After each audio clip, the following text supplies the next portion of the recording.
Hi, this is my very first time making a YouTube video. I've been wanting to make videos for quite some time for like makeup tutorials or food tutorials or like all natural products and product reviews or hair tutorials and everything and anything in between. But I've been pretty busy with school lately, and I haven't had the time. Plus, I've been a little bit nervous about making my first video. Today, I want to share with you my recipe for my very own natural deodorant that I made yesterday. This recipe is very easy to make and it takes about 5 minutes, and the ingredients are very easily accessible and they're very cheap too. What you will need for this recipe is coconut oil, preferably unrefined and cold pressed, arrowroot powder or cornstarch, baking soda, tea tree oil, and your favorite essential oil for scent. Another optional ingredient is beeswax. Beeswax is good to use in your all-natural deodorants during the summertime, especially because it helps prevent it from melting as much. Another way to help prevent your all-natural deodorants from melting as much during the summertime is to use less coconut oil. This is the coconut oil that I use. The brand is Carrington Farms and I got it from Wegmans, which is near my house, so that was very convenient for me. It was only $6.99, which is good for coconut oil because a little bit goes a long way. I use coconut oil in my all-natural deodorant to make it spread. This is the corn starch that I use. The brand is Rapunzel and I also got it from Wegmans. I'm not 100% sure of the price, but I know it's between $2 and $4. Corn starch is used in all-natural deodorant to help prevent moisture, which is especially good during the summertime if you sweat a lot. You can also use arrowroot powder in place of cornstarch in your deodorant. This is the baking soda that I use, which I'm sure a lot of you are familiar with the brand. It only costs about $1, so it's really cheap. Baking soda is used in deodorant to help combat body odor. This is the tea tree oil that I used in my deodorant. I'm going to show you this again at the end because it's kind of hard to see. These are two 4-ounce Rubbermaid containers that I bought from the store for only $3.99. I'm going to use these to store my deodorant in. First, start off by putting 6 tablespoons of coconut oil into a small saucepan. Wait for it to melt. Once the coconut oil was melted, I added in 1/4 cup of cornstarch and blended it until it was smooth.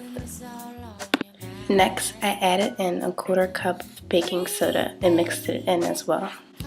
Once my ingredients were blended very well, I added in my tea tree oil and my essential oil, which I did not record.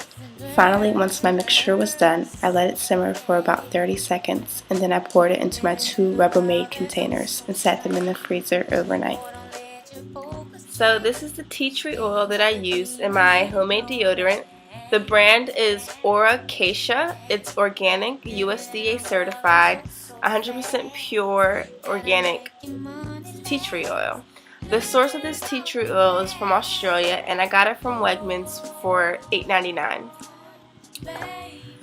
This is the essential oil that I chose to put into my homemade deodorant. It's 100% pure lemon essential oil. Doesn't have anything added to it.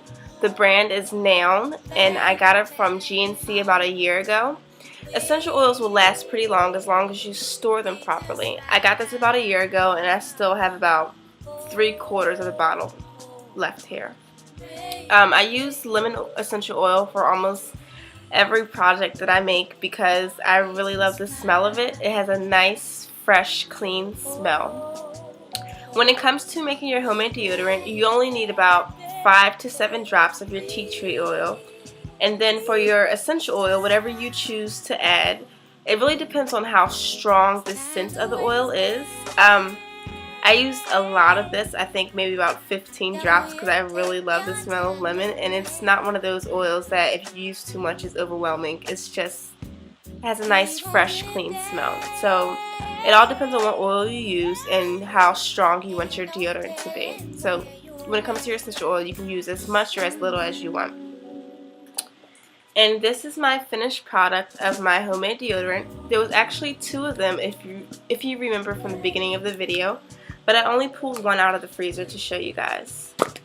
I didn't add anything that has any color to it, so you can't really see the texture of it too well, but it's about the same consistency as coconut oil is like during colder months, so it's pretty like solid, but then once you like rub it in and use some of it, it warms up and it melts just like coconut oil. And it's not gritty or anything like that. It's just really smooth. And once you rub it on your finger and you can put it on your skin, it's a little glossy, shiny a little bit. Once you rub it in, you can see it right there, but it goes away. And when you put it on, you just want to massage it into your skin for a little bit, make sure it gets all the way in. And then also with this, because I use a plastic container, it can come out really easily. So if you want, you can use it like this and just rub it on your underarms or rub it on your skin. You can use it, it doesn't have to be just deodorant, you can just rub it on your skin.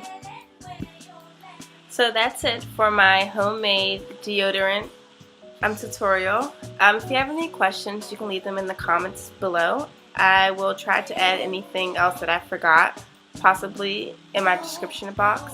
And thank you for watching my first video. It was interesting putting together. Hopefully I'll get some more time to do more tutorials of different things that I do. Thank you.